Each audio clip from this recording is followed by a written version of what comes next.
ഈ ഇലക്ഷന് വൈറലായ പാട്ടിന്റെ ഉടമനെ കണ്ടോളി.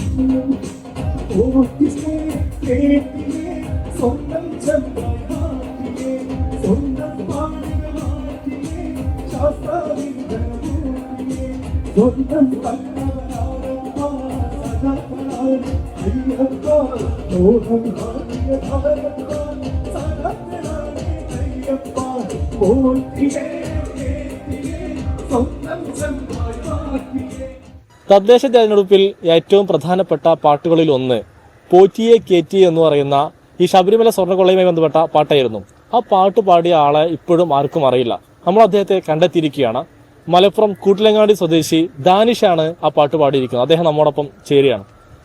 ഭയങ്കര വൈറലാണ് ആ പാട്ട്. UDF ആണ് പ്രധാനമായും ഏറ്റെടുത്തിരിക്കുന്നത്. അതെ, ഞാൻ പ്രതീക്ഷിച്ചിട്ടില്ല. നമ്മളങ്ങനെ ഇലക്ഷൻ വർക്കായിട്ട് ചെയ്തതാണ്. പക്ഷെ അത് വിചാരിച്ചതിനേക്കാൾ പെട്ടെന്ന് കത്തി. പാട്ട് അത്യാവശ്യം വൈറലായി.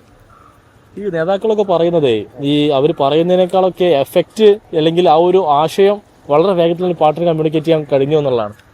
ഞാൻ അങ്ങനെ ഇപ്പോൾ അതിന്റെ കമന്റ് സെക്ഷനൊക്കെ നോക്കുമ്പോൾ ഒരുപാട് പേര് അങ്ങനെ പറയുന്നുണ്ട്, ഇലക്ഷനെ സ്വാധീനിക്കാൻ ഈ പാട്ടിന്, അതിനൊരു ഭാഗമാകാൻ ഈ പാട്ടിന് പറ്റിയെന്നൊക്കെ. നമ്മളങ്ങനെ പ്രതീക്ഷിച്ചിട്ടൊന്നുമില്ല, അങ്ങനെ ചെയ്തു എന്നുള്ളൂ.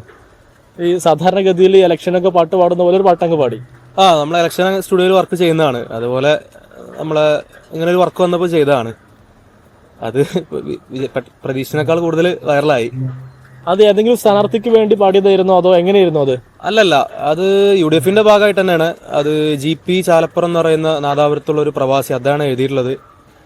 അപ്പോൾ അതേ എഴുതി നമ്മുടെ അനീഫ മുടിക്കോട് എന്ന് പറയും, അദ്ദേഹം സംഗീതമൊക്കെ ചെയ്യുന്ന ആളാണ്. അദ്ദേഹത്തിന്റെ കെയർ ഓഫിലാണ് വർക്ക് വന്നത്. അങ്ങനെ നമ്മൾ സ്റ്റുഡിയോയിൽ ചെയ്തു. സുബൈർ CMS സുബൈർക്ക് ഉണ്ട്, അദ്ദേഹമാണ് പ്രൊഡ്യൂസ് ചെയ്തത്.